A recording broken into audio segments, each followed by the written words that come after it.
Welcome back, viewers.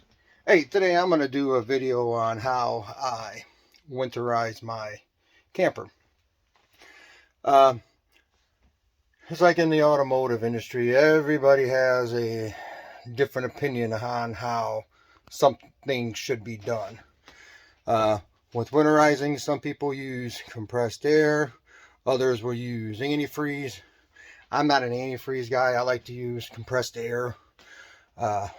If I can use one less chemical, I'm game. But anyway, I'll skip that. And everybody has a difference of opinion. You do what you do that you feel is best for your camper, and this is what I feel is best for mine. But for starters, I always make sure I have all my faucets on in my kitchen, in the bathroom, the sink and the shower. I make sure all of those faucets are on to relieve any built up pressure in my water system. Then I come out to my water heater where I remove my anal rod, and that'll obviously too, it'll also drain your water heater of any water. And then once that's done draining, I'll just thread that back in, and I come back to my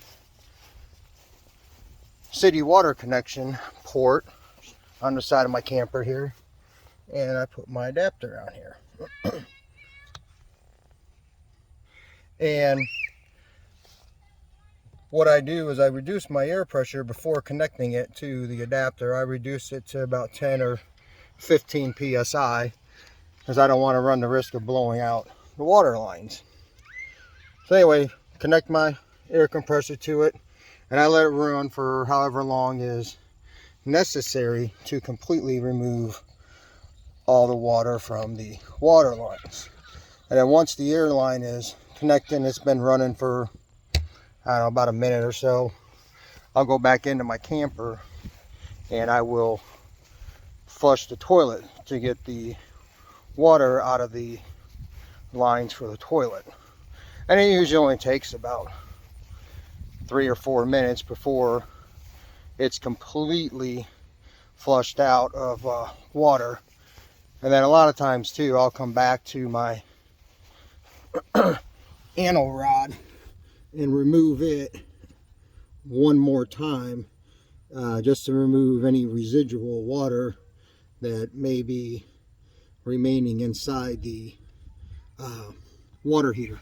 I mean, obviously I disconnect the air line before I do that because I don't want any other kind of unnecessary I'm trying to get this hinge back on here, any kind of unnecessary pressure in that water tank when I remove that anal rod.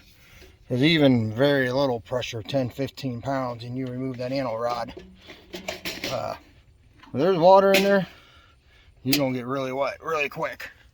So anyway, just wanted to make this quick video because I know some people see things like these adapters on Camco's website. I prefer these. You do whatever method you want to do, but this is what I prefer because it's one less chemical I'm exposing my family to. But yeah, I guess that's it for now. I'm going to be making a video here maybe today, maybe tomorrow, and I'm going to show you how I winterize my boat.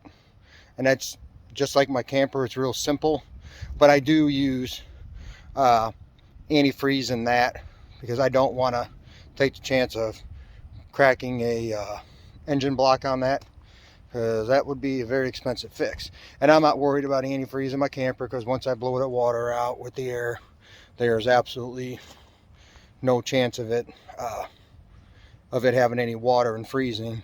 And that's another reason too why I keep my faucets open too during the winter time. That's just another thing I do. Some people do, some people don't. I leave my faucets in the open position. So anyway, thanks for watching.